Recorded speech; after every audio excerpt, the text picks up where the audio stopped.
चुपा हो रानिया बेटी, चुपा हो रुखिया बेटी हो। चुपा हो अनामिका बेटी, चुपा हो राध्या बेटी हो। तोरे खाती पापा जी के घरवा सजल, अवरु महलिया सजल हो। तोरे खाती चाचा जी के घरवा सजल, अवरु महलिया सजल हो। कैसे चुप रहिए हो पापा मोरे, तोहार घरवा पराया होटे हो।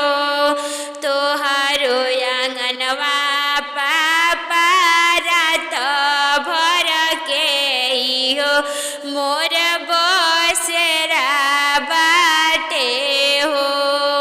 तोहारो घरवा चाचा रात भर के मोर बसेड़ा बाटे हो। होता भिनु सरवा हाथवा छोड़ाई पापा डोली बैठाई देव हो। होता भिनु सरवा पापा जंघिया छोड़ाई तू तेजी देव हो। ऐसे जानी बोलाए हो दुलारी बेटी, सुना सुना करे जफाटे हो। होता भिनु सरवा डोलिया भेजी देबो, तोहरा के बोलाई लेबो। बेजब चौथरिया बेटी हो बोलाई लेबो, सीना से लगाई लेबो।